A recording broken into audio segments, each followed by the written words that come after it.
Temp check. What kind of summer are we having this year? A family road trip summer? A beach bum summer? Or a wake me up when the sun sets summer? With Instacart, choose your own adventure and skip the shopping side quests. Where available, you can get ice cream delivered to your hotel, sunscreen to the pool, or cold brew to your bed. Well, door, in as fast as 30 minutes. Wherever you find yourself this summer, you can get the goods. Download Instacart for free delivery on your first 3 orders. Offer valid for a limited time. Minimum $10 per order. Excludes restaurants. Additional terms and fees apply. Acast powers the world's best podcasts. Here's a show that we recommend.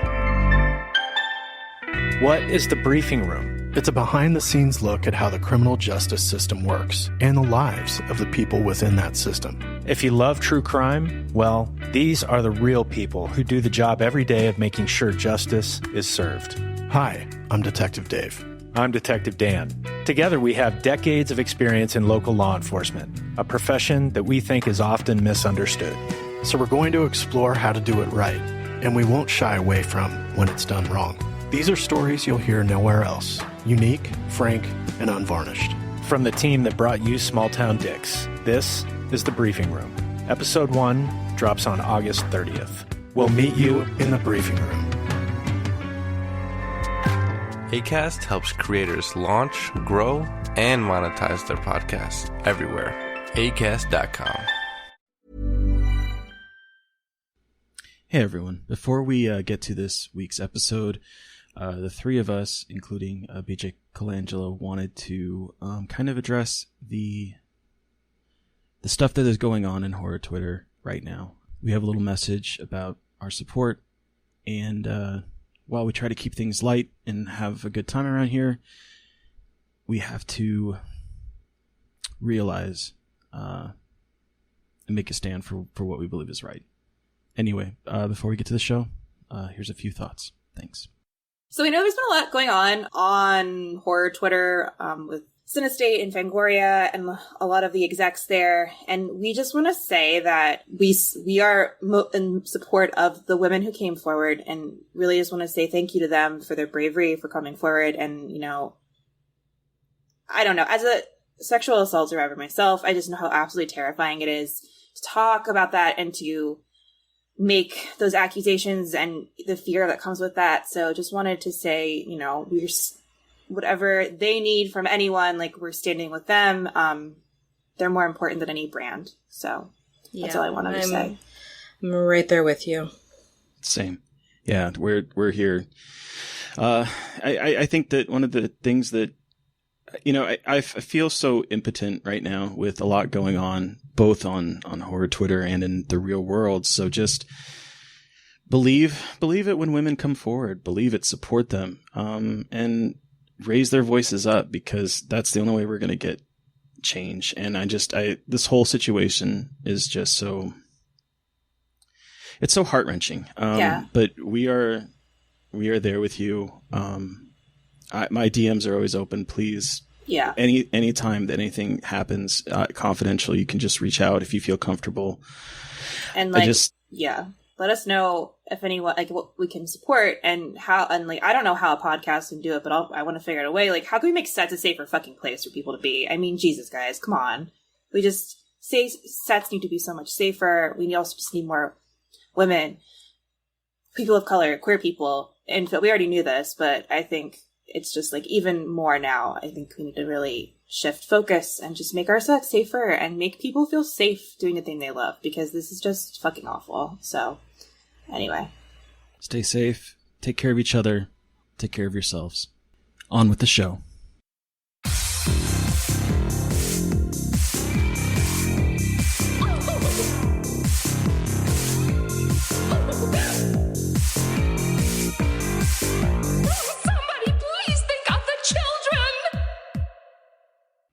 And welcome back to Scarred for Life, the podcast where we open up old wounds by looking back at the films that scared us as kids. I'm Terry. And I'm Mary Beth. June is LGBTQ plus Pride Month, so each week our guest will be a member of the LGBTQ horror community and will bring with them a movie that traumatized them as a child. This week, our guest is writer, director, producer, and actor VJ Colangelo. She's a writer with bylines in places like Playboy, Bloody Disgusting, and more. She's also directed short films such as Labrys and Powerbomb, and even contributed to the horror anthology Death December. Welcome to the show, BJ! Hi, thanks for having me, and I'm really excited you got my last name right on the first try. Oh, people get that wrong? They'll say Colangelo, which I'm like, yo, no. It is so funny VJ. how many people like mess up the most like simple looking last names. It's truly, it's like you make it harder for themselves and they really need to. Agreed. I mean, I can relate. My last name is Menard, but it's spelled Mesnard, and however many permutations of that you can imagine is. So I completely understand.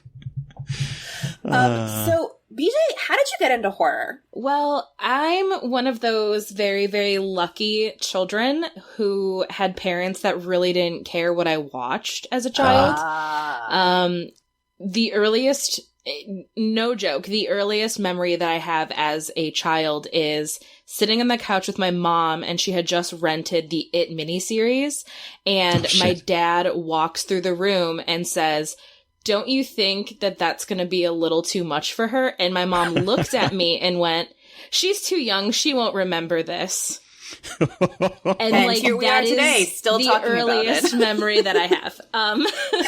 So horror has always been, you know, part of my life. My mom is a big horror fan, so I used to watch them nonstop with her. And I also lived very close to a mom and pop video rental store, which that will come into play when we talk about my film later. But they had an entire back room, whereas like most video stores, their back room is porn. Theirs was horror. So I would just go in the back room and just like pick things based off of the cover art. And I was also really lucky that my parents, they would watch the horror with me because their belief system was that if I ever got too scared and wanted to turn something off, that whatever my imagination came up with would probably be worse than what's actually in the movie. So they would sit and watch the whole movie with me. So then that way we could talk about it afterwards. If something was like extremely upsetting, or I didn't understand something, they would talk me through it, you know, help kind of take some of that sting out. So then I just became more and more fascinated with it. I guess as far as like a career is concerned, when I was in college, I started a blog called Day of the Woman, which is the original title of I Spit on Your Grave. And I did that in college because at that point I was just kind of lurking on like Bloody Disgusting, like chat forums in the comment section. And I was realizing more and more that there weren't a lot of women. And I was like, fuck it, I'll be the woman. And so then I started a blog at my most like young and insufferable stage of life, being a college kid. And I've been able to sort of transition that into more of a career. That's so cool. Also, that's the coolest fucking way I've ever heard a parent like deal with horror. Like that sounds like the way, I mean, that should be the way anyone deals with any, like a parent deals with any trauma or like any scary thing with a kid. That is so smart. Which it's an extremely trauma informed thing to do, and like that's what I do now is I do trauma-informed education.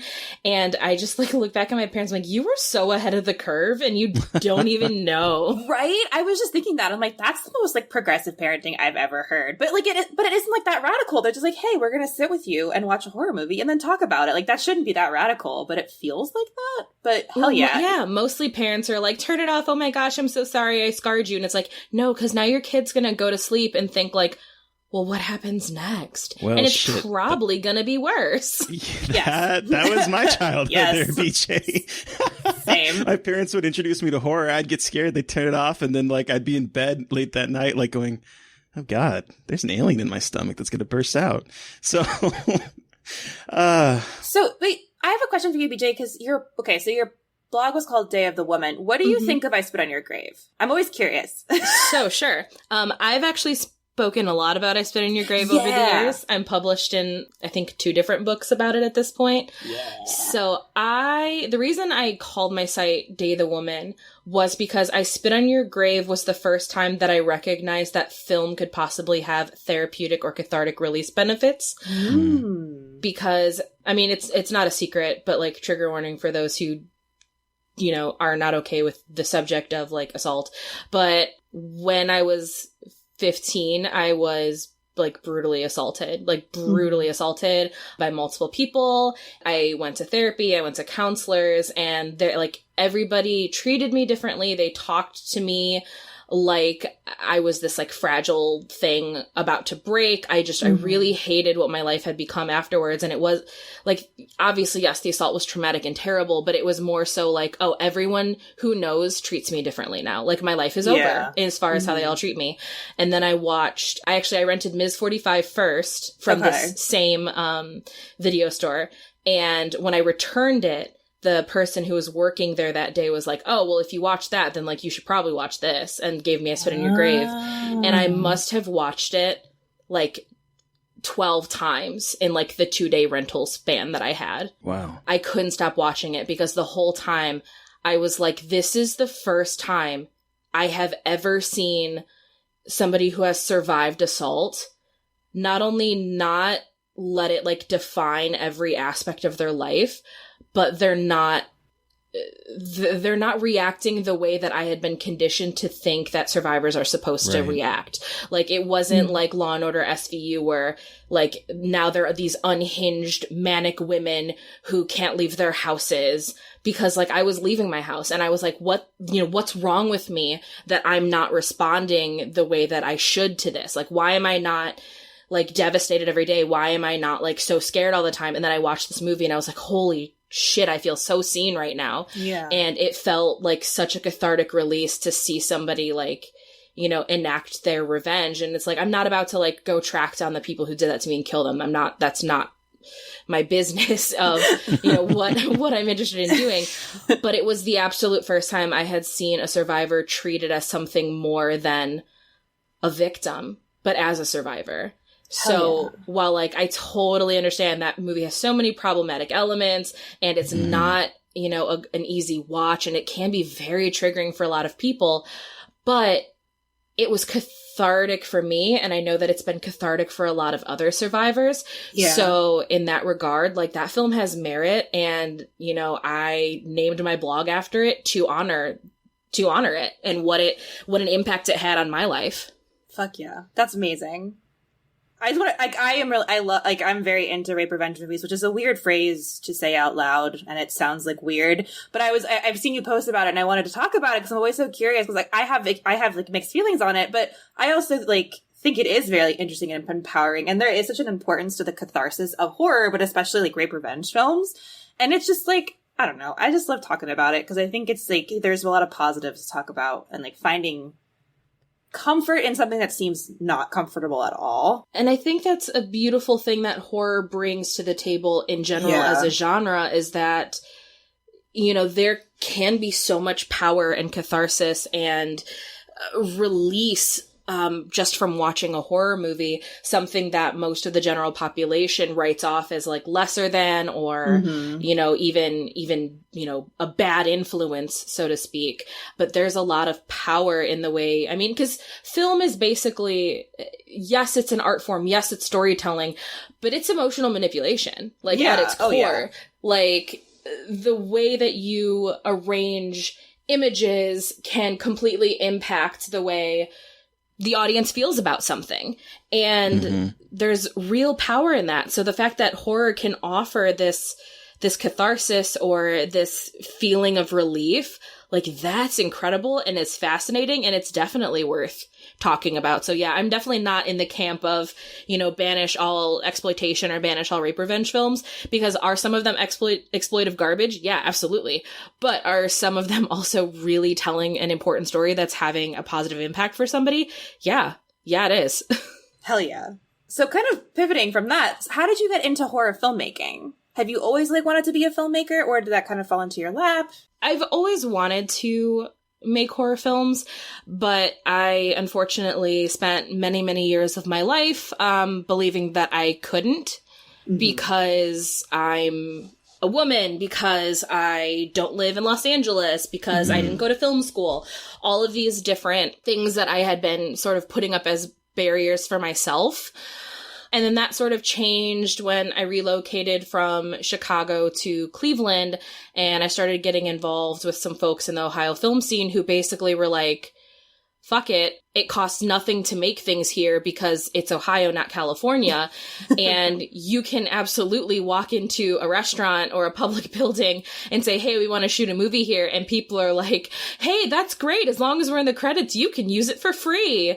And like sign away That's location amazing. releases. So through that, I was able to, you know, start creating things. And it wasn't necessarily that I set out to exclusively be a horror filmmaker, but horror is it's just the vehicle that I want my storytelling to live in, because horror has been so impactful in my life, and it's where I feel most comfortable telling stories. Yeah, that's awesome. And I know you and Zach, you did the movie Powerbomb, and you also are involved with the upcoming Deathcember, right? I think you have a short with that as well. Yes, I do. I do have a short in Deathcember. It's called They Used to Laugh and Call Him Names. So you can assume what sort of subject matter that has to be about. But yes, it was before Powerbomb actually came out, but there was a couple recommendations that the producers of Deathcember had been asking a couple other directors around, like, we're looking for like young upcoming talent. I mean, not necessarily young, but I guess like, you know, inexperienced, you know, folks who really haven't gotten their start yet that you think are talented. And we were recommended. My former directing partner and I were both recommended, and we sent them a pitch. They liked it and we got in. And I think, to my knowledge, as far as the American filmmakers are concerned, our piece is the only one that isn't from a coastal city. And I'm pretty proud of that, because Midwest horror is a really weird sort of regional genre. And I don't think that it gets enough love, but that's just me. I would agree. I also really liked your short, Labris. I'm sorry if I'm saying that wrong, but I watched it as part of the Final Girl Berlin Film Festival this year, and I really enjoyed it because it was like witches and gay, and it was just like everything I wanted in a short. I was like, I love this, and then your name popped up as the director, and I was like, oh, I know her, and it was it was just really cool, and I really enjoyed that. Love it. Yeah, Labris was kind of I mean, well, it's the first piece that I directed after the separation from my former creative partner, but the Labris is, you know, the two-sided battle axe. It was on the original Lesbian Pride flag, and it's, you know, it's a piece of queer history that I think doesn't get enough attention, and like what power it is to have the Labris. So I was like, you know what, I just want to make a movie about how I feel about a lot of things happening in the world right now and how I wish that I could handle that situation. So yes, magic and mayhem. Yes. How did you transition from your blog to being published everywhere? Is it just on the people finding your blog, or did you actively go out and like search for Bloody Disgusting and everywhere? Because as like, you know, as someone that has, you know, his own site, I'm always like terrified of like reaching out to other places. So I always like to hear people's journey with that. Mine, in all honesty, this is going to be like a lame story. Mine was just luck. Really what it came down to is not only was I a woman that was writing about horror, but I was also at the time very young. I was 18 when I first started. So, I mean, wow. I couldn't even legally drink when I was writing for Day of the Woman. And what ended up happening is a couple of like those, I guess, like bigger name film critics, they championed my work and they acknowledged the fact that I was very young, and not as a way to be like, haha, look how like cool and like niche this thing is. Look at this gimmick of this young like teen girl talking about horror. They did it in a way of being like, we really need to foster young talent if we want the genre to thrive. And, you know, she's somebody we should be keeping our eye on. Also, when I started blogging, it was right before there was an explosion of horror blogs. I would say like 3 years after I started writing, it exploded to the point where there were websites made specifically to like rank the popularity of other horror blogs so that people could curate what horror blogs they wanted to read, because there were so many at the time. And in like a weird way, as like stupid as that sounds, like that really helped me, because now there was tangible evidence that people were reading what I was doing. Yeah. I was able to kind of use that as a portfolio. So, I could approach these other sites and be like, hey, I know I'm just a blogger, but like, here are my numbers. Like, people actually care what I have to say. And I would love to, you know, start getting paid for this. But more so it's like, I would love to lend my voice, knowing full well I would that like they to would get paid. Yeah, knowing full well Show me that the they'd be money. like, okay, well, we'll, you know, we can only pay this much, which is at the time like way more than anything that I had ever gotten paid for. So that's really what it came down to. And then it was, I don't know, maybe like 6 or so years ago where I finally was getting enough paid work where I realized, okay, I'm going to stop updating the blog because I'm kind of professional at this in like a weird sense. And I don't want to write for free anymore. Right. And Valid. but it was also like really devastating because I started that when I was so young, and I wrote, like, that's where I was writing when I was, you know, I was still writing there when I was going under cancer treatment.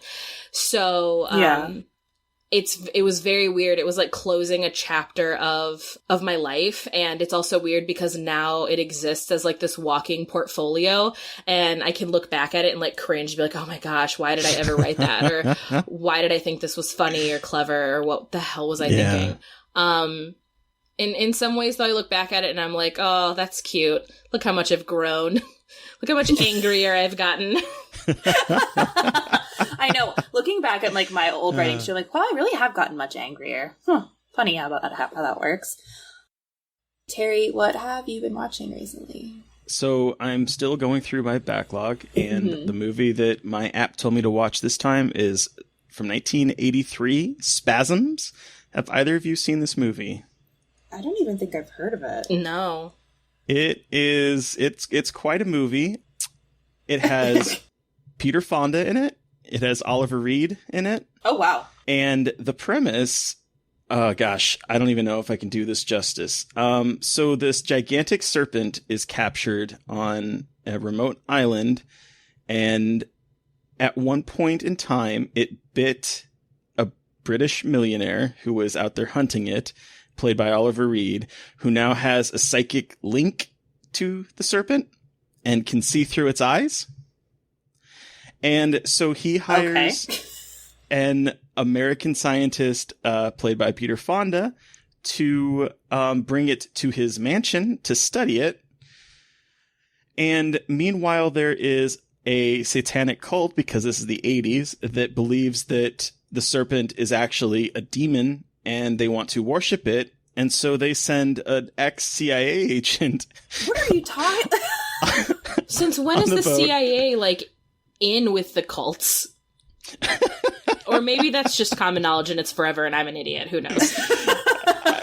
That's what you didn't know, is that the CIA is infiltrating / is a cult. Actually, doesn't seem too far off. But anyway. Maybe it's because he's ex-CIA agent. I don't know, but he is like hunting down the snake while the scientist, Peter Fonda, is trying to bring the snake to the mansion, and then shenanigans happen and people get horribly like puffy when they get bit and die, and it's really weird, but you randomly get Oliver Reed hissing at people. I'm on board. I was gonna say, like, I love that. And the only, like, whenever I watch these, I want to try to like take notes, and literally the only two notes was that Oliver Reed randomly hisses at people towards the end, and that Peter Fonda tells a woman it's not ladylike for her to say crap, and I really wanted her to start dropping F-bombs, because fuck that. Holy shit. The tagline is, you scream, you expand, you explode. Which sounds great. They get really gooey. Cool. Yeah. It's not what I expected. Like, the only reason I had bought it back then, because I heard that it was a snake in a mansion. Like, I was like, who doesn't want like people trapped in a mansion? But it's not in a mansion at all through, like, I would say 90% of the movie.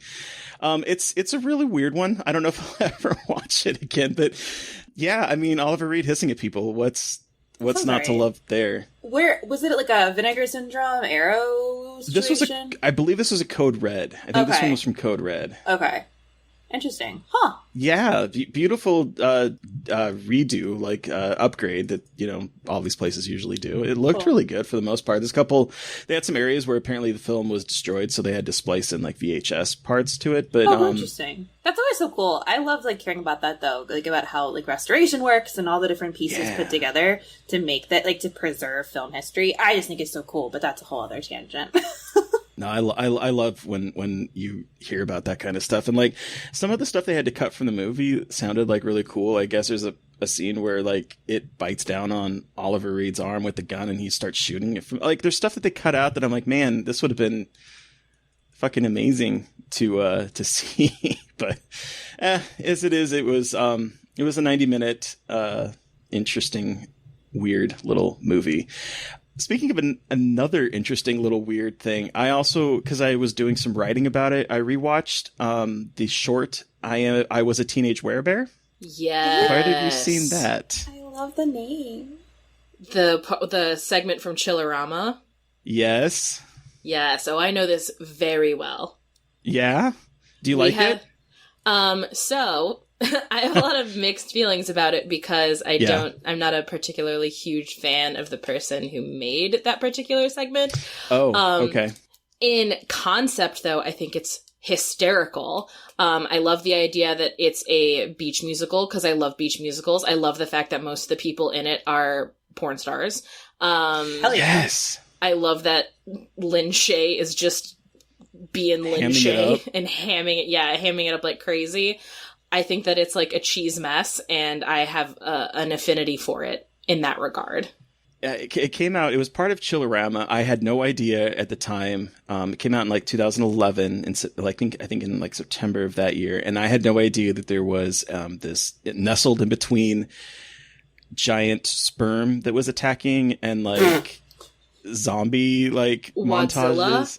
It has a name. Wadzilla! It does have a name. Wadzilla. Yeah, that segment's by Adam Rifkin, who made like Detroit Rock City, and it is wild AF.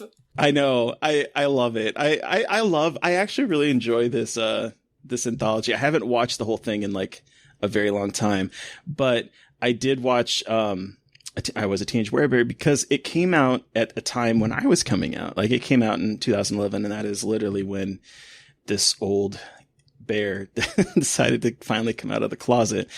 And so it was it always meant so much to me because it was the first time that like I really saw the horror using a genre trope, but like using it in a way that was unabashedly queer. It wasn't the subtext. It wasn't something like where the villain is coded as gay or something. It was this little short that was about coming out at the same time as being a werewolf, like a deeply traditional werewolf story. Yeah. And I don't think that it is aged as well. Oh, no. It is definitely a product of like the early, like, what is it? It's like the late 2000s, early 2010s. Yeah. Oh, yeah. It falls like right in that like sweet spot where like Rock of Love existed, where it's just like, whoo, there's some rough language here. Oh boy. Yeah, and I mean, there's like, you know, there's some sexual assault happening in this, and like from the people that are like, it's just there's stuff in here that just watching it now, I'm like, oh god. But at the same time, I have a soft spot for this problematic little short film because it really came at a time in my life that I really needed to see that horror could be unabashedly queer. And the fact that the star of it is Sean Paul Lockhart, who that's his stage name, is a gay porn star. And I was like, oh, I have seen your other work. Oh, I know you. And Adam Robital is like one of like the lead bad guy, like jocks. Oh my god, in it. He's so hot in this. I've never actually watched any of Chillerama before, and now I'm curious, but I'm not sure. Maybe I'll watch that one short for you, Terry. I don't go in expecting like brilliance, but I mean, it's a 60s style musical about a boy that turns into a bear, like a literal like gay bear when he gets aroused. Hell yeah. Okay. And I just, it meant so much to me at the time. Cool. But yeah, that's basically all I've been doing. What about you, Mary Beth?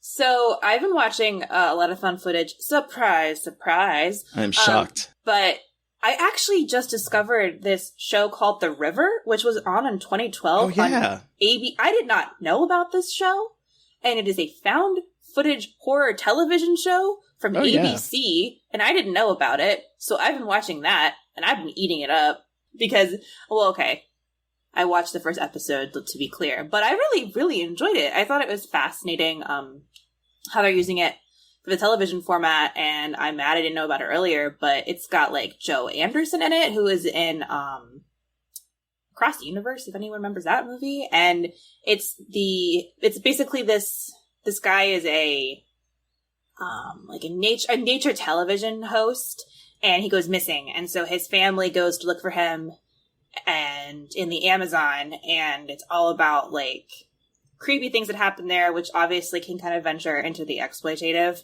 but we'll see how what it looks like in the next couple of episodes. But it's actually pretty interesting so far, so that's been cool to watch on Prime. I just bought this season because who cares? My money is just on fire at this point anyway. So I've been watching that, and then I watched this awesome film called The Lost Footage of Leah Sullivan, which is also on Prime. It is about a woman named Leah Sullivan who is making a project about this massacre that took place in her hometown, and it is about her trying to do some digging and figuring out what happened, and obviously she finds out that something really awful happened in the house. So I think it's really interesting. I don't think it's like groundbreaking, but I also think the acting is really good, and I think it does a lot of interesting things with like collecting found footage and collecting evidence. That's really cool. So yeah, those are the two things that I have been watching and really enjoying recently. BJ, what about you? What have you been watching or enjoying? It doesn't even have to be a movie. It could be a book. So I've actually been kind of overloading myself with content to deal with the everything. The everything. Yes. So the two things, or I guess three things I'm going to bring to the table. One is I am watching all of Avatar: The Last Airbender. Yes. Have you watched it before? So here's the thing, is I have watched all of it. I have retained nothing. Okay. Like, absolutely nothing. Okay. So I'm rewatching it, and it's weird because, like, certain things I'll be watching, I'm like, oh, I do remember this. Okay. But when Avatar had first come out, like, I got made fun of for liking it. So then, like, I think my brain went into, like, protection mode and was like, we're not going to remember Avatar: The Last Airbender, nor are we going to remember how badly you were teased for liking it. I'm going to fight every single person who ever teased you for liking Avatar: The Last Airbender. It's so good. It's Give so me a list good. of names. I'm going to hunt them down. Yeah, it's amazing. So that's been like my happy, safe place. I've also been doing the same thing with Regular Show, but Regular Show I do remember watching, but just going back and watching all of those, and it like that show is like pop culture, just like explosion, which sometimes is really nice. But I just finished a book called Dear White Women, It's Not You, It's Me, I'm Breaking Up With You by I like that. Incredible Black writer and poet from Louisville named Hannah Drake. You can buy her. I think she is selling that book on Amazon, but it's I'm looking at it right now. It's a book that is like personal essays, poems. Some of it is posts from her blog about like white fragility, allyship, the stages people go through to becoming anti-racist. But what I love is that like a couple of them, she'll say something like dear white women, you need to stop with this. I have receipts. And then like on page 3, it'll be like a screenshot of a tweet from Alyssa Milano or Rose McGowan, or so like she's using examples from people on Twitter, and I mean she'll use her own tweets as well to be like, look, I've been talking the talk. I'm not doing this to make money off a book. Like I've been educating, and people have not been listening to us. Here's the receipts. It's a really, really amazing read. It's very in your face, which I think a lot of people need. Yes. I read it all in one sitting. Like I couldn't stop reading it because it fucking rules. And, she's an amazing writer. She's also a queer writer, I believe, which is Hell even yeah. cooler. Like, Even cooler. just like super bad bitch. So did that. And then as far as a movie, I'm in a movie night group every Saturday with some friends, and we'll stream something together and like all chat about it. And we decided this week to watch Demon Night, like Tales from the Crypt's Demon Night. Oh yes, I need to see that so bad. So first off, it is still as fun as it was like, you know, years ago when I had seen it. And what's fascinating is that whenever people talk about Demon Knight in terms of its queerness, they usually bring up Jada Pinkett's character, Geraldine, because she's got like a shaved head and she's wearing like cut off denim and she has a cat and she's willing to like go to the end of the earth to save her cat. So everyone's like lesbian. And like, don't get me wrong, that character reads hard as a lesbian. But the other thing that we were all realizing when watching it is like Billy Zane's performance and character in that movie is basically it's drag, because like canonically speaking, like he's a demon who's taking like different human forms to like get what he wants. And the form he's taking as Billy Zane is a fucking drag queen that happens to look like Billy Zane. Like, hell yeah. It is so campy and like sassy and performative and theatrical. And I was just like, oh my God, this is drag. This is 100% drag. So that was a really cool thing to like watch this movie. I had always been like, oh yeah, Demon Knight, like coded lesbian movie. And then I watch it and I'm like, okay, coded lesbian movie, overt gay man movie. This is great. So yeah. That's been on my list for a long time, and now you've convinced me even more to watch it. So cool. It's really fun, and the special effects really hold up. I was like kind of blown away. I expected them to look like shit, and I was like, oh no, these are great. Like the digital stuff, yeah, that looks like garbage, but the practical monsters look awesome. Cool. And also just like a quick shout out, because BJ mentioned books. I just got the book Searching for Sycorax, Black Women's Hauntings of Contemporary Horror by Kenitra Brooks. I also recommend that. Everyone's been doing a lot of reading, but I have also purchased a lot of Black women writers in horror, their books. So I would recommend that, and horror noir, obviously. Oh, Everyone yes. should read that. Well, now that we have talked about what we have been watching recently, BJ, what movie have you brought with you today? Okay, so I brought with me today the scariest movie of all time, House on Haunted Hill, 1999. Hell yes! Where's the party? Looks like we're it. This Halloween, 6 strangers have been invited to a party.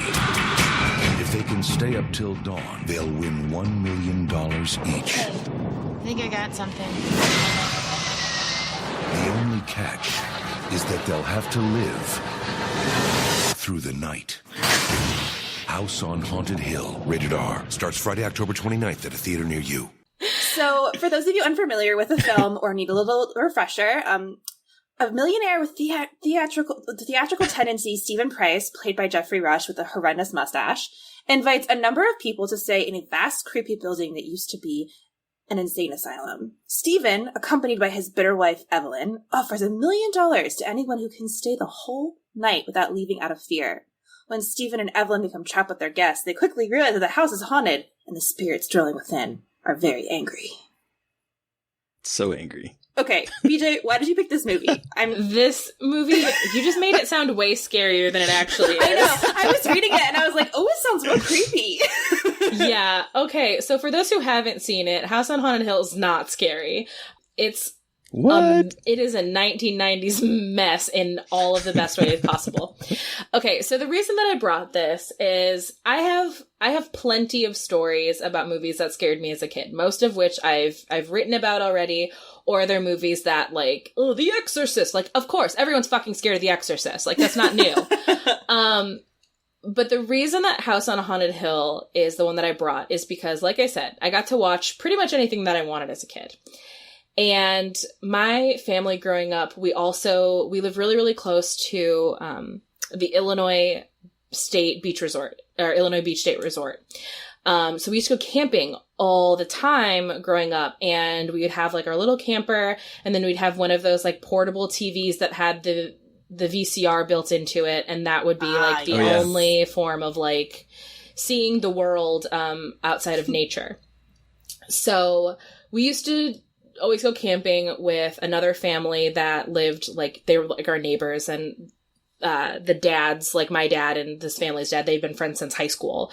So it's, you know, basically family. And they had a daughter who's 2 years older than me, who also really liked, like, creepy movies. So sweet. When we would go camping, it would always be like, well, it's your turn to bring the movie. It's your turn to bring the movie. And we were at Kmart, like, stocking up on, like, bug spray and stuff before going camping. The VHS tape of House on Haunted Hill was, like, new release or whatever. And the cover art was just, like, the bloody handprint with all the faces in it and, like, some spooky font. And I was like, well, that's kind of cool.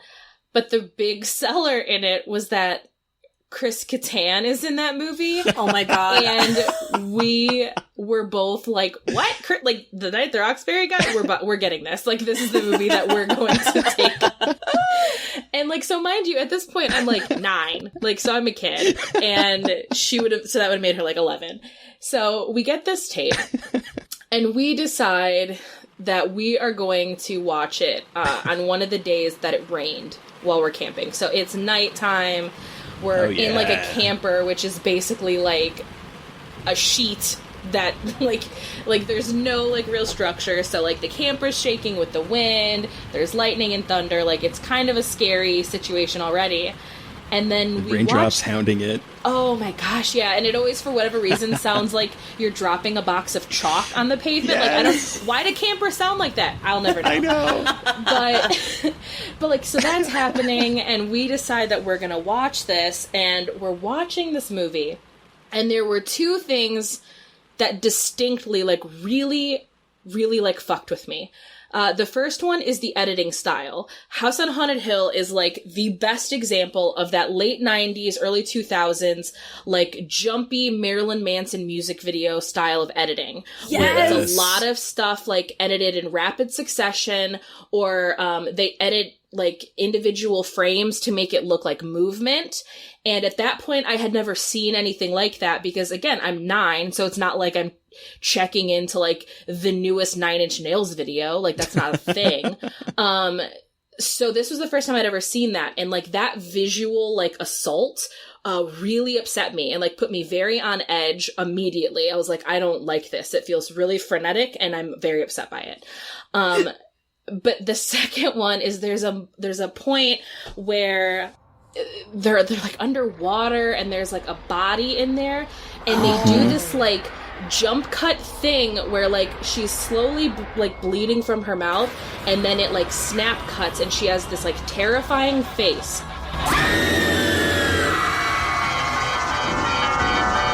Yes. And when that scene happened, because my parents know that I like horror, and my dad is a huge prankster, and I don't know how he timed this. I genuinely don't know. It was like the universe was conspiring against me. But at that moment, my dad slammed his whole body into the camper, knowing my friend and I were watching this horror movie, and, like, screamed, like, made some, like, ah, like, sound or whatever. And I freaked the fuck out. Like, it was, like, there was no coming back. I was done. And I had the blanket over my face. Like, I didn't even like waste my time to see the stupid CGI, like, fog monster that happens towards I was done because it was overloaded. And this is one of the only times that I've ever not finished a movie because my parents weren't there to make me. So I didn't. And of course, my imagination got the best of me. I pictured things being way fucking worse than they actually were. It was so upsetting to me that I then could not watch music videos that are edited in that same style for years. Like, the second one of those, like, Marilyn Manson videos would come up, or, like, him or whatever, I was like, nope, out. I'm out of here. Because I immediately would feel that fear again. Yeah. And so that is the story behind why I brought that movie. That sounds like the beginning of, like, a horror movie. Like, you sitting in the camper in the pouring down rain, watching a scary movie, and then something terrible happens. That's amazing. Yeah, it was like, and I've told numerous stories of like on like different podcasts or in my own writing about my dad's history of pranking. So like this wasn't a new thing. This wasn't like some random day my dad decided to like be an asshole. Like, and my dad's not an asshole. He's a wonderful human being, but like his pranks are some bullshit. But like it was the most perfectly timed scare. Like there was no way for him to know. He didn't see this movie. He didn't know. It just, everything lined up, like the planets aligned, and they're like, we are going to scar this child for life. Boom.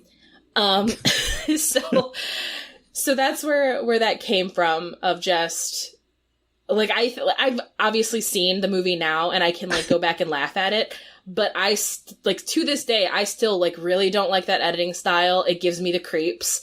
I can watch it, but I can feel it inside. My body's like, we don't like this. This is not a thing we are a fan of. And I'm like, I know, body, I feel it.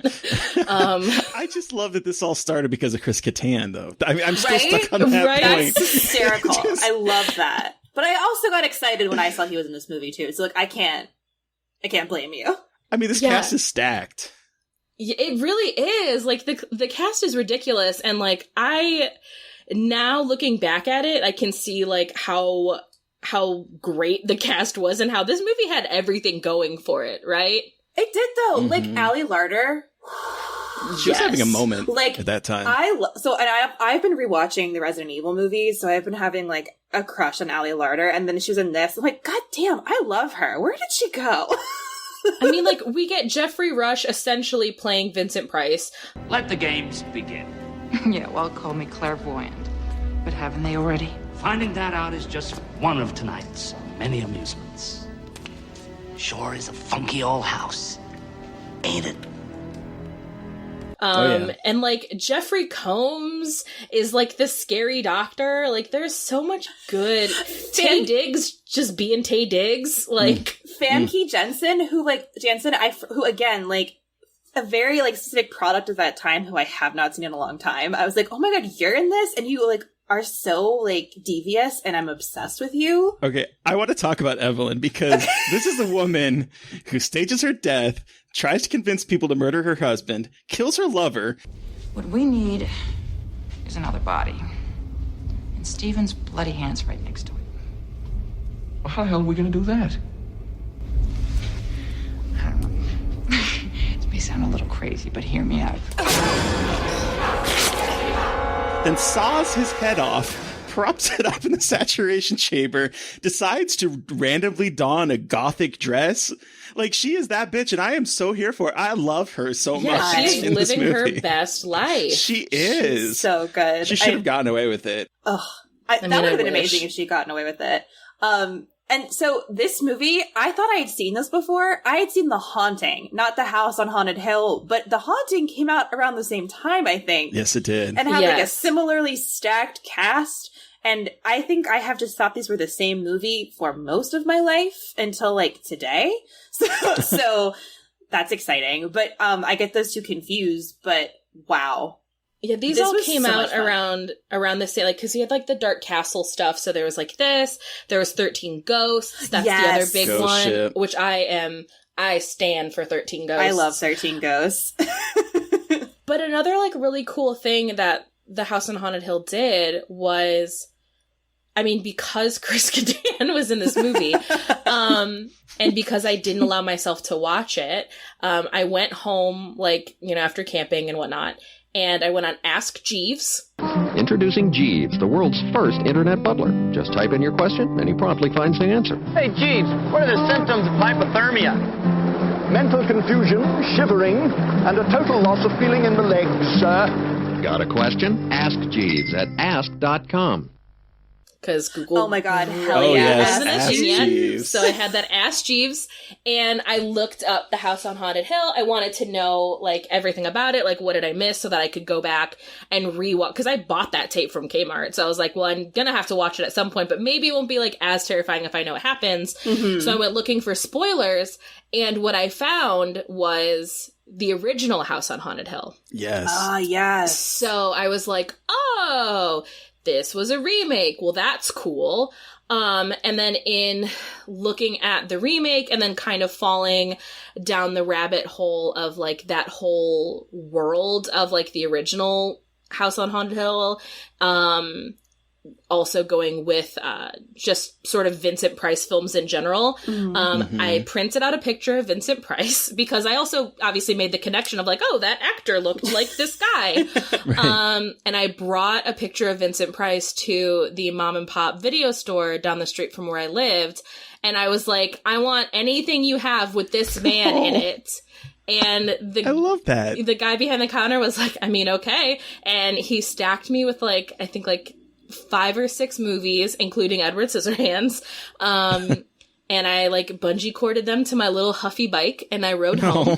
And then God. I had like a weekend just watching like these old black and white horror movies.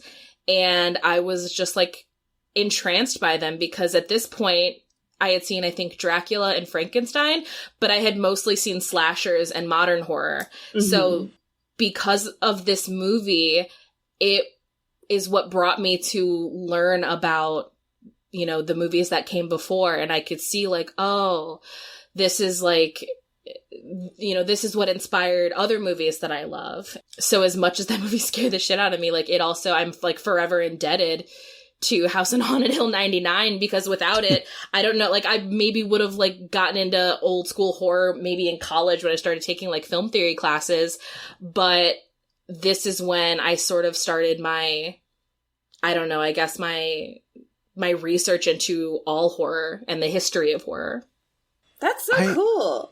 I love that. And I was thinking as you were talking about this, that like a lot of people, you know, look down on remakes, either like remakes of old American films or also like American remakes of foreign films. But I mean, it's kind of how I discovered Japanese horror was because of the American remake of The Ring. And so I love hearing that it was this remake of a Vincent Price movie that sent you down like this rabbit hole and really introduced you to a whole wealth of amazing content. I think that's awesome. And that's, I'm right there with you as far as like, I try really hard not to shit on remakes when they happen because I know there's terrible ones. Like, yeah, of course there are ones that are terrible that don't need to be made, Nightmare on Elm Street, but oh god, it's so rough, so rough. But I know for sure that as much as that movie is like dog shit, there are people who probably watched it and were like, I should probably see the original. Yeah. Like, and I think that that's in a weird way, like whenever people are like, oh, it's destroying my childhood. No, it's not destroying your childhood, but it is allowing new people to understand what having that childhood was like, because now they can go back and look at it and they can learn more about it. And it can operate like a gateway, like to more different movies and more different types of movies. Oh, absolutely. And I think that there's a lot of power in that. And I mean, you can argue the ethics of remakes until you're blue in the face. Yeah. But ultimately, like, there is a good thing that comes out of it because it does kind of offer this resurgence to the original material. And if I was doing that before we had things like Twitter where 100 people are screaming at any given moment, like, how could they remake this? Then there's no way that people haven't had these films as gateways. Whether or not they're willing to admit that is an entirely other thing. Because, you know, we also are a culture where we all have to be like the coolest, toughest, edgiest person at any given moment. But like, I have no qualms admitting that this movie scared the shit out of me when I was 9 because I was a child. Because you were a child. But also because it has such a huge impact and importance in my life. And I watched it for the first time today and I really enjoyed it. I don't give a shit. It's fucking fun. And yes, it is fun. The ghost at the end is pretty terrible, but it's still I love the ghost at the end. Oh, well, good. I'm glad. I wasn't a huge fan of it. Yeah, a lot of people aren't. I really wish that I had the Scream Factory Blu-ray that they put out with this, because there was an interview with William Malone, the director, about that special effect, because apparently it's not computer generated. It's some kind of film thing that the people came up with and then inserted it into it. Interesting. So like and I really wish that I could listen to that interview before we could record, because like I'm always curious about it, because I mean it doesn't look that great. It didn't look that great at the time either, but there's something about the kind of like otherworldly Rorschach test, like writhing female bodies / almost like Lovecraftian tentacle. Like it was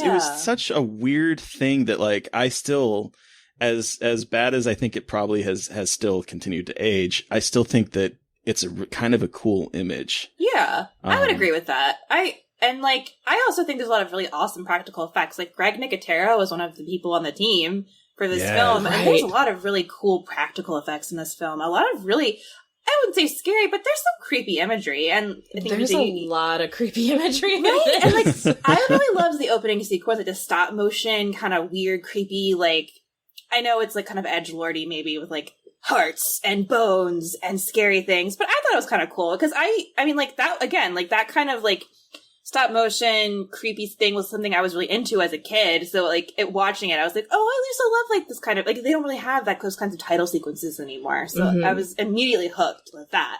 So I think what's also interesting too is that like, so William Malone, who made this, also made another, like, I call them the music video jump cut horror movies. He made Fear.com. Fear.com. Which Fear.com. also has like the same sort of, I guess, flavor of House on Haunted Hill, where like if you isolate the imagery in these movies, they are terrifying. Yes! Like the imagery and like the pictures that are painted and how they're presented are so scary in these movies when you pull them out of context. Like putting them through the context, yes, they do feel a little like campy and cheesy and whatever, as you know, I can say that as somebody looking back, but like if you look at those images like individually or like in small segments, they're very upsetting and they're extremely effective. They are. Yeah. And I think that was something I wasn't expecting when I watched it. I knew that it was like a late 90s horror movie, but I didn't think I expected it to be like have such creepy kind of disturbing imagery. And I was really impressed, and like scared's the wrong word. It is kind of cheesy in context, but it's still really impressive. Like just how much gore and creepy shit they're able to pack into it. Like especially there's that part where Jeffrey Rush's character turns the chair around for like the controller and his face is completely missing. I was like, oh, hell yeah. Okay.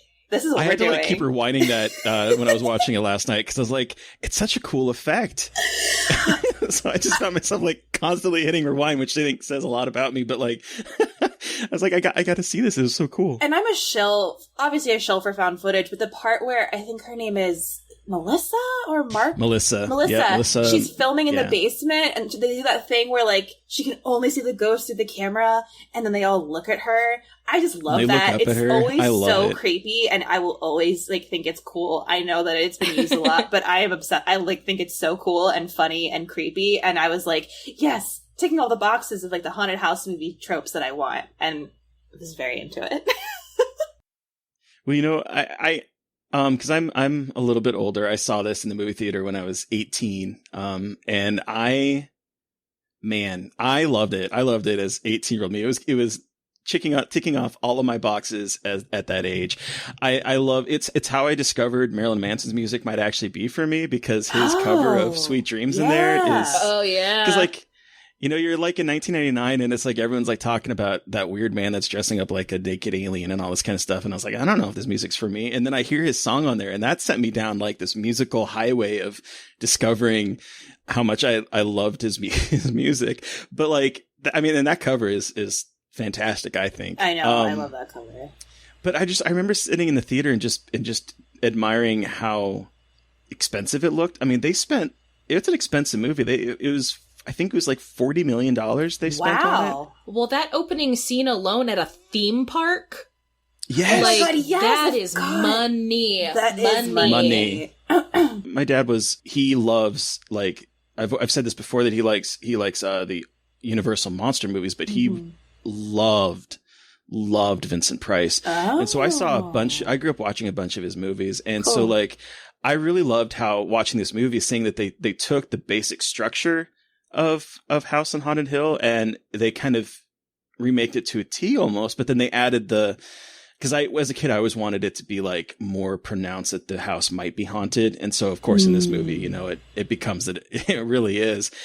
So as a kid, I loved seeing that. And I loved the design of the asylum. It just felt so big in a way that a lot of horror movies weren't at that time. And I wanted to bring that up because the actual asylum, like in the hill, that's nuts. So cool. Yeah. I thought that was, because when I first saw it, I was like, that's not the house on Haunted Hill. Yes, it is in fact the house on Haunted Hill, which I love. I was all about this like crazy, weird, like tower looking thing on the side of a cliff.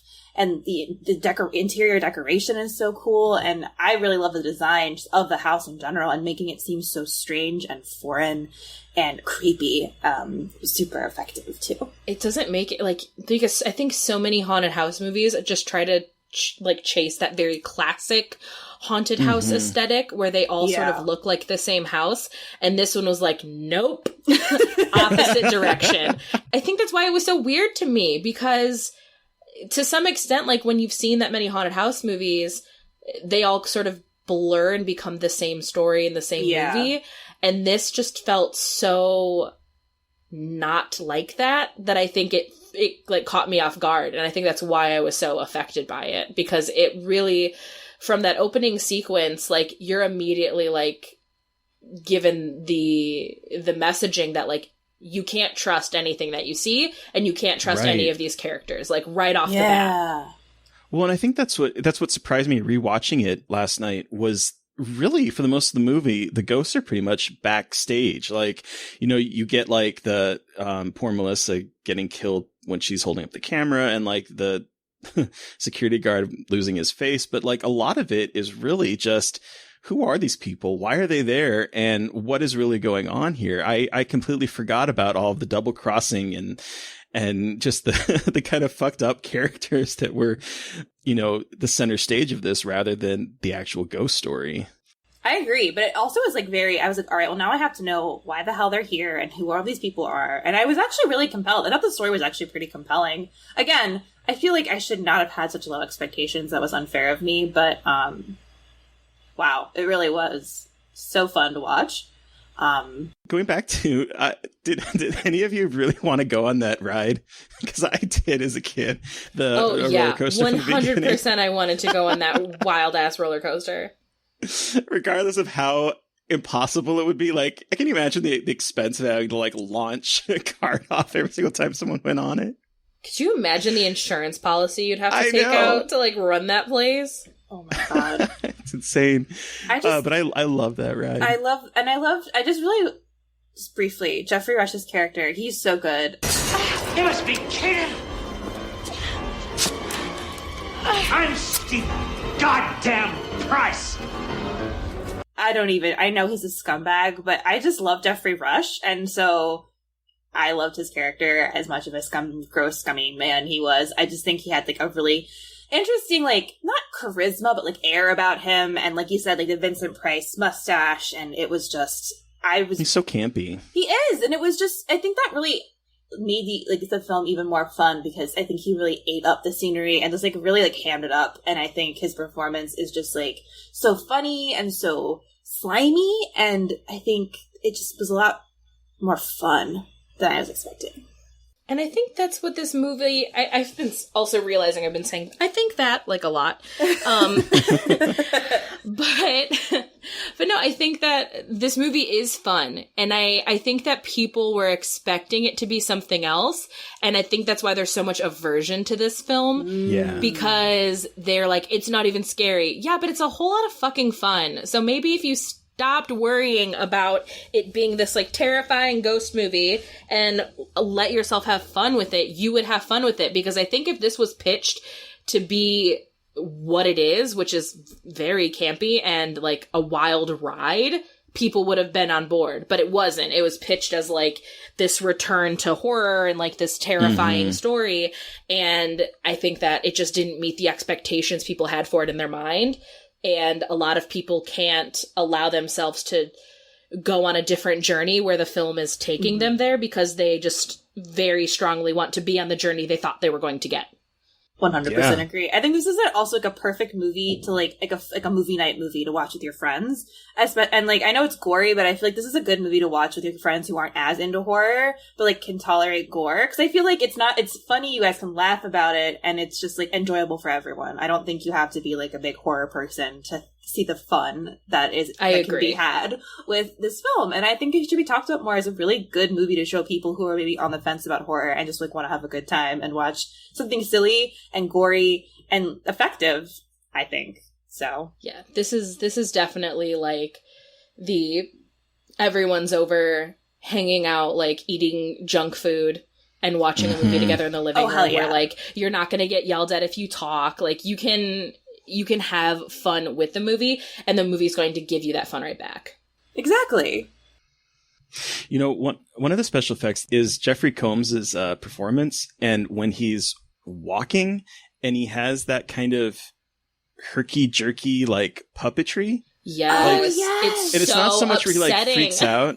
Yes. And it's not so much the moment, because there's like a couple moments where like they like speed up movements and it looks like people are just like having some kind of, I don't know, crazy panic attack, like super fast, but it's his movements where he's like, it looks like stop motion, but it's a human being that's doing it. And it's, I think that is still so effective and creepy to this day. I agree. Like I still was like, oh, because it's not natural. It's sort of like that uncanny valley where it's like you're seeing something that should be human, but it's not acting in a way that a human should. I 100% agree with that. That effect will 100% like make me scared until the end of time. No matter how many times I see it, it still makes me like, ooh, like that is not correct or real. Someone shouldn't be moving like that, but it's happening in front of me. I definitely feel that. It's like when you watch videos of like somebody crashing and then they get like a compound fracture, or they like break their arm and it moves the way that it shouldn't. It's like that. Yes. It's that feeling, but like constantly, because that's how he moves. Where it's like, no, this is wrong. I hate this. It's like that. It's like a weird visceral reaction, which goes back to like horror movies are manipulative. And like this movie, I don't know what it was, but just like at the time it hit everything that made like all of my sensors go off of like, I don't like this. I don't like this at all. Thank you, Chris Kattan. Yes, thank you, Chris Kattan. Thank you, Chris Kattan. So, Terry, how many Jeffrey Rush's mustaches out of 5 do we give this film? Or do you give this film? I mean, you know, I find myself giving a lot of like 4s out. And, you know, it's kind of hard talking about it because, like, obviously, you know, if you're comparing this to some, you know, great piece of art, it's not that great. But for what it is, I think it is a 4 Jeffrey Rush's mustaches out of 5 for me, because it's so much fun. It still lives up to how much fun I had in the movie theater with a bunch of friends. I completely agree with how we were talking about it being a great like party movie. Also, one thing that I noticed this time, and it was because I was jamming out to Marilyn Manson's music over the credits. There's an end scene. Did you guys notice that? There's an end credit scene. Yes, there is an end credit scene. Oh, I didn't know that.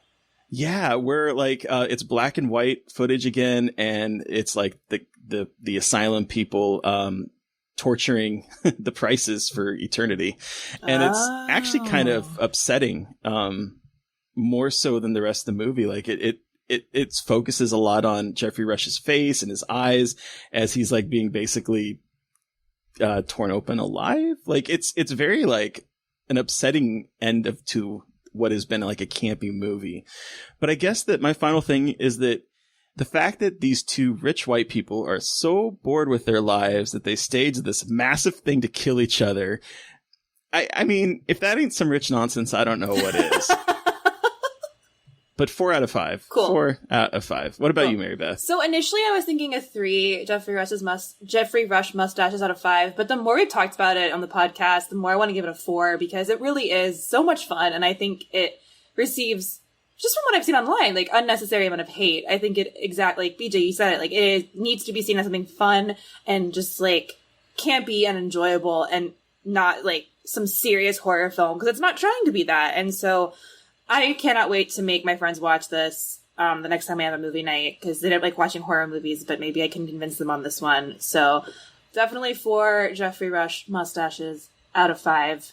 BJ, you have the final word on the House on Haunted Hill. How many mustaches out of 5 do you give this film?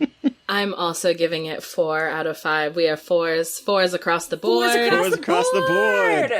Yes, I'm giving it a 4 because while obviously this movie has plenty of room to grow, but it is just so wonderful and so much fun. And I hate when people are like, that movie is so dated. Like, if it's dated in, like, an offensive way, then okay, maybe make that complaint. But if it's just dated in the sense that, like, this movie reeks of 1999, that's fine. Let this be a time capsule of 1999, right? Which is exactly what it is. And I love that about it. Exactly. And I love when movies are time capsules of, like, when they were made. I think that's so fucking cool. And you're like, oh my God, yes, 1999. And so I don't think it's a bad thing until, of course, it is like you said, offensively dated. But again, it's great. So yay, House on Haunted Hill. Yay. Well, thank you so much, BJ, for joining us to talk about House on Haunted Hill. I had such a great time revisiting this one. So where can our listeners find you? And do you have anything coming up you'd like to share? Sure. So you can find me on Twitter. It's my name, at BJ Colangelo. I'm also on Instagram, but I really don't let a lot of people add me there. I tend to like vet people a little bit more strictly there. So, I mean, you can try, but no guarantees. Yeah, Twitter's the easiest. And then as far as things that are new, I mean, Labrys is finishing up a festival run. So, I mean, when festivals happen again. So if you have the chance, like, I guess check that out if it exists again. But something that you can check out that's new, that's kind of cool, is I wrote an episode for the audio drama. It comes from the radio, through Lonely Spectre Productions, and it's a 1950s camp horror radio show where each episode deals with a different, type of monster, and this kind of goes full circle with what you watched earlier this week, Terry, because my episode is the teenage werewolf versus the kingpin, and it is a campy horror story about a werewolf in a 1950s bowling alley. Oh my God. Yeah. Oh my God. I love it. And I have that episode downloaded, but I haven't had a chance to listen to it because, like, I don't commute right now. So, like, my listening has been reduced, but I can't wait to listen to that one. It's a lot of fun. I also do a voice in it, as does, my wife does a voice in it too. Hell yeah. So it's a lot of ridiculousness, but it's very fun. I suggest using headphones because that's the way that the good Lord intended it to be listened to. But you can find it on Spotify, Apple Podcasts, pretty much anywhere where you get your podcast. Yeah. It's a blast and a half, and I'm very proud of it because it is the official, like, first thing that I've done, like, as a completely solo creative without anyone from my my past life. So hell yeah! Oh, congratulations! That's so exciting. Thank you. Yes, I'm very, very proud of it, and I hope people like it. There's a lot of shit going on in the world, and all of the episodes are very fun and kind of Scooby-Doo-ish, so it should hopefully bring a little bit of levity to your day. Sweet. That's what we need. That's awesome. And like Terry said, we'll make sure to link it both in the show notes, and we'll make sure to post about it on Twitter so everyone can follow and give it a listen. So listeners, you have heard from us, but we want to hear from you. What was your experience with the House on Haunted Hill? You can send us an email at scarredforlifepodcast@gmail.com or reach out to us directly on Twitter.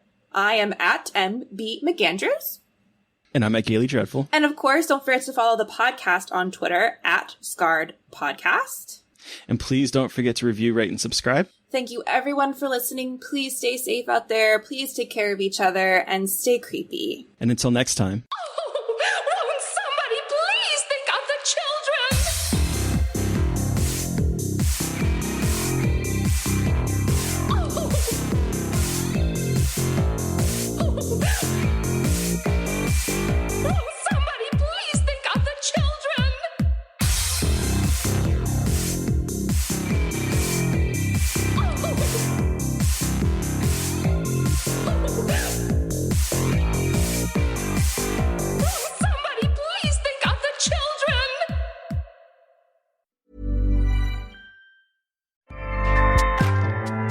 Acast powers the world's best podcasts. Here's a show that we recommend. What is the briefing room? It's a behind-the-scenes look at how the criminal justice system works and the lives of the people within that system. If you love true crime, well, these are the real people who do the job every day of making sure justice is served. Hi, I'm Detective Dave. I'm Detective Dan. Together, we have decades of experience in local law enforcement, a profession that we think is often misunderstood. So we're going to explore how to do it right, and we won't shy away from when it's done wrong. These are stories you'll hear nowhere else. Unique, frank, and unvarnished. From the team that brought you Small Town Dicks, this is The Briefing Room. Episode 1 drops on August 30th. We'll meet you in the briefing room. Acast helps creators launch, grow, and monetize their podcasts everywhere. Acast.com.